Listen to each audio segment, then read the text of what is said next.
নমস্কার বন্ধুরা, পম্পার কিচেনে আপনাদের সকলকে স্বাগত। আজ আমি আপনাদের সাথে অপূর্ব স্বাদের একটা তালের ভাপা পিঠের রেসিপি শেয়ার করব। ভাপা পিঠে আমরা নানা রকমভাবে বানিয়ে থাকি, তবে আজকের ভাপা পিঠাটা আমি যেভাবে বানাবো আমার মতো একবার বানিয়ে দেখবেন। দেখতে যেমন সুন্দর, খেতে তেমনই অপূর্ব। মাত্র 10 থেকে 15 মিনিট সময় দিলেই এই ভাপা পিঠাটা বানানো হয়ে যায়। তাই দেরি না করে পাকা তালের সিজনে একবার হলেও এই পিঠেটা আমার মতো বানিয়ে দেখবেন। আশা করছি বাচ্চা থেকে বড় সবাই ভীষণ পছন্দ করবে। তাহলে চলুন দেরি না করে আজকের এই অপূর্ব স্বাদের ভাপা পিঠের রেসিপিটা দেখে নেওয়া যাক। আজকের এই পাকা তালের ভাপা পিঠে বানানোর জন্য দেখুন এই বাটির মাপ করে এখানে আমি 1 বাটি তালের পাল্প নিয়েছি। তালের পাল্পটাকে প্রথমে আমি পাত্রের মধ্যে নিয়ে নিলাম। আপনারা যে যতটা এই ভাপা পিঠে বানাবেন তার উপর ডিপেন্ড করেই কিন্তু তালের পাল্পটা ব্যবহার করবেন। মিষ্টির জন্য দিয়ে দেবো ব্লেন্ড করে রাখা মিছরি। আপনারা চাইলে মিছরির পরিবর্তে কিন্তু এখানে চিনিও ব্যবহার করতে পারেন। এখানে আমি এই পরিমাণে মিছরি গুঁড়ো দিয়ে দিলাম। দিয়ে দেবো সামান্য একটু এলাচ পাউডার, দিয়ে দেবো পরিমাণ মতো বা স্বাদ মতো একটু লবণ। এবার সমস্ত উপকরণ আমি খুব ভালোভাবে প্রথমে ব্লেন্ড করে নেব। দেখুন সমস্ত উপকরণ আমি খুব ভালোভাবে কিন্তু ব্লেন্ড করে নিয়েছি। এবার এখানে দিয়ে দেবো এই বাটির মাপ করে 1 বাটি সুজি, দিয়ে দেবো 1 চামচ ময়দা, আর দিয়ে দেবো এই চামচে 2 চামচ মিল্ক পাউডার মানে গুঁড়ো দুধ। এবার দেখুন ওই একই বাটির মাপ করে এখানে আমি জল নিয়েছি। এখানে অল্প করে আমি জল দিয়ে দেবো, খুব বেশি নয়, অল্প অল্প দেবো। আর কতটা জল লাগলো আমি কিন্তু আপনাদের জানিয়ে দেবো। জলটা দেওয়ার পর এটাকে খুব ভালোভাবে ব্লেন্ড করতে হবে। আপনারা চাইলে এখানে কিন্তু জলের পরিবর্তে লিকুইড দুধও ব্যবহার করতে পারেন। আমার হাতের কাছে মিল্ক পাউডার মানে গুঁড়ো দুধ ছিল, তাই কিন্তু এখানে আমি লিকুইড দুধ ব্যবহার করলাম না। আপনাদের হাতের কাছে যদি মিল্ক পাউডার মানে গুঁড়ো দুধ না থাকে তার পরিবর্তে কিন্তু চেষ্টা করবেন একটু লিকুইড দুধ ব্যবহার করার। এখানে কিন্তু যে কোনো ধরনের একটা দুধ যদি ব্যবহার করেন তাহলে কিন্তু এই পিঠের স্বাদটাই বেড়ে যায়। যাই হোক, এবার এটাকে আমি খুব সুন্দর করে ব্লেন্ড করে নেব। আর এখানে দেখুন এই 1 বাটির সবটুকু জল আমি দিয়ে দেব। এই প্যারাটাকে আমি একটু পাতলা করে কিন্তু ব্লেন্ড করব, কেননা যেহেতু এখানে আমি সুজি ব্যবহার করেছি তাই সুজি কিন্তু অনেকটা জল অ্যাবজর্ব করে নেবে, অনেকটা ফুলে যাবে, আর বেড়াটা কিন্তু বেশ ঘন হয়ে যাবে। তাই এখানে 1 বাটি আমি ব্যবহার করলাম। আর সমস্ত উপকরণ কিন্তু এই বাটির মাপ করে আমি ব্যবহার করেছি। আর এখানে যদি গুঁড়ো দুধ ব্যবহার করেন তাহলে কিন্তু ওটা কম বেশি আপনারা ব্যবহার করতে পারেন। আর ময়দার পরিমাণটা কিন্তু একদম সামান্য দেবেন। তাহলে 1 বাটি সুজি, 1 বাটি তালের পাল্প, 1 বাটি জল, আর আপনাদের পছন্দ মতো মিল্ক পাউডার মানে গুঁড়ো দুধ, আর অল্প একটু ময়দা এখানে দিয়ে দিলেই হবে। দেখুন সমস্ত উপকরণ খুব ভালোভাবে কিন্তু আমি ব্লেন্ড করে নিয়েছি। আর মিশ্রণটা দেখুন বেশ কিন্তু একটু পাতলা হয়েছে, দেখতেই পাচ্ছেন, একদম ঘন নয়, একটু পাতলা হয়েছে। তো এটা কিন্তু অনেকটা জল অ্যাবজর্ব করে নেবে আর সুজিটা বেশ অনেকটা ফুলে যাবে। তো চলুন এবার এটাকে আমি 10 মিনিটের জন্য রেস্টে রেখে দেবো।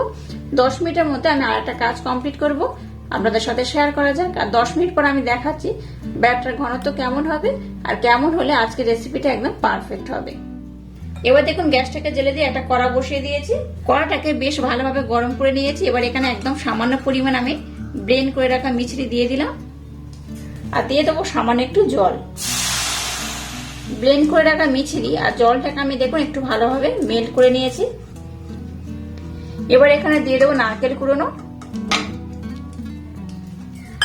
নারকেলটাকে আমি কুড়িয়ে ফ্রিজের মধ্যে রেখে দিয়েছিলাম, তাই কিন্তু একটু জমে গেছে।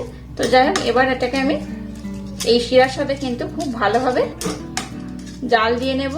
গ্যাসের ফ্লেমটাকে লো টু মিডিয়াম দিয়ে এখানে কিন্তু একটা আমি পুর বানিয়ে নিচ্ছি। এই ভাপা পিঠে বানানোর জন্য একটা পুরের দরকার, তাই এটাকে আমি একটা পুর বানিয়ে নেব। খুব বেশিক্ষণ কিন্তু সময় লাগে না, খুব কম সময় পুরটা রেডি হয়ে যায়। দেখুন পুরটাকে আমি একদম রেডি করে নিয়েছি, আর এইরকম একটু মাখো মাখো হলেই হবে। নারকেলের পুরটাকে আমি খুব সুন্দর করে বানিয়ে নিয়েছি। আর এদিকে দেখুন বেড়াটার ঘনত্ব কেমন হয়েছে। আগে থেকে কিন্তু বেশ একটু ঘন হয়ে গেছে, দেখতেই পাচ্ছেন, আর কিন্তু পাতলা নেই, একটু ঘন হয়ে গেছে। এবার এখানে সামান্য একটু বেকিং পাউডার দিয়ে দেব, আর বেকিং পাউডারের উপরে আমি একটু সামান্য জল দিয়ে দেব, একদম সামান্য পরিমাণে। এবার এটাকে আমি আরেকবার খুব ভালোভাবে ব্লেন্ড করে নেব।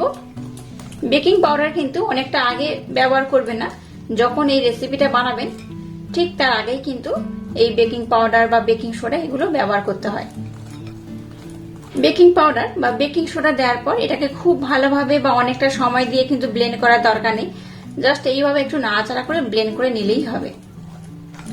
আজকে এই ভাপা পিঠে বানানোর জন্য দেখুন এখানে আমার ব্যাটারটা একদম রেডি হয়ে গেছে। এবার দেখুন এরকম একটা পাত্র নিয়েছি, তার মধ্যে দেখুন এরকম 3টে ছোট বাটি নিয়েছি, আর বাটিগুলোর মধ্যে আমি একটু ভালোভাবে তেলের প্রলেপ লাগিয়ে দিয়েছি। এবার এই ব্যাটারটাকে আমি বাটির মধ্যে বসিয়ে দেব। এইভাবে কিন্তু বাটির মধ্যে ব্যাটারটাকে দিয়ে দিতে হবে। 3টে বাটির মধ্যে দেখুন অর্ধেক পোর্শন করে কিন্তু ব্যাটারগুলো দিয়ে দিয়েছি। এবার এটাকে আমি একটু এইভাবে ট্যাপ করে নেব। এইভাবে ট্যাপ করে নিলে একটু ভালোভাবে কিন্তু প্লেন হয়ে সমান হয়ে যাবে। 3টে বাটি এইভাবে প্রথমে আমি খুব সুন্দর করে ট্যাপ করে নেব। 3টে বাটি দেখুন আমি খুব সুন্দর করে ট্যাপ করে নিয়েছি। এবার দেখুন যে পুরটাকে নিয়েছি, পুরটা আমি এর মধ্যে দিয়ে দেব।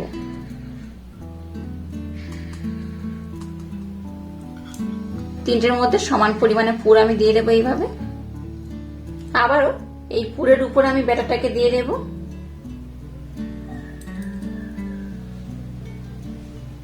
এইভাবে কিন্তু একটু ভর্তি ভর্তি করে আমি দিয়ে দেব।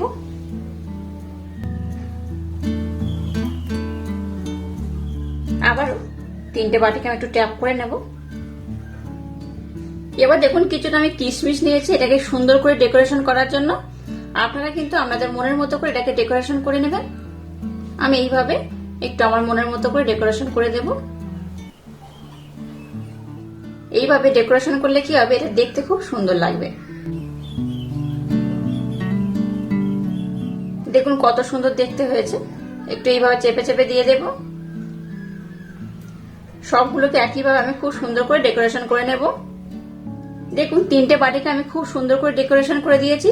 আপনারা কিন্তু আপনাদের মনের মতো করে এটাকে ডেকোরেশন করে নেবেন। আর এটাকে একটু হাত দিয়ে এইভাবে চেপে একটু বসিয়ে দিতে হবে। এইভাবে দিলে এটা কিন্তু আর উঠে যাবে না। এবার গ্যাসটাকে জেলে দিয়ে একটা কড়া বসিয়ে কড়ার মধ্যে জল দিয়ে জলটাকে আমি মিডিয়াম গরম করে নিয়েছি। এবার এই পাত্রটাকে আমি এর মধ্যে বসিয়ে দেব। এবার গ্যাসের ফ্লেমটাকে প্রথমে 5 মিনিট হাই দেবেন, 5 মিনিট পর লো দিয়ে এটাকে খুব সুন্দর করে বানিয়ে নেব। আর এটা হয়ে যাওয়ার পর আমি আপনাদের জানিয়ে দেবো এটা হতে কত সময় লাগলো। এবার এটাকে আমি ঢাকা দিয়ে দেব। দেখুন তালের ভাপা পিঠে কত সুন্দর হয়েছে। দেখুন বেশ কিন্তু খুব সুন্দরভাবে হয়ে গেছে। একটা আমি টুথপিন নিয়েছি, এটার মাধ্যমে আমি আপনাদের দেখাচ্ছি দেখুন এটা ভালোভাবে হয়ে গেছে কিনা। টুথপিনটাকে এরকম মিডিল পোর্শনে দিয়ে দেবেন, দিয়ে দেখবেন এইভাবে উঠিয়ে যদি টুথপিনের গায়ে কিছু লেগে থাকে, যদি ব্যাটার লেগে থাকে তাহলে জানবেন কিন্তু এটা কাঁচা রয়েছে। আর যদি দেখেন এই টুথপিনের গায়ের মধ্যে কিচ্ছু লেগে নেই, একদম পরিষ্কার হয়ে উঠে গেছে, তাহলে জানবেন খুব সুন্দর করে কিন্তু এই ভাপা পিঠেটা একদম রেডি হয়ে গেছে। আর এই পিঠেটা কিন্তু ভীষণ স্পঞ্জি হয়, খুব সুন্দর হয়। তো যাই হোক গ্যাসটাকে আমি বন্ধ করে দিয়েছি।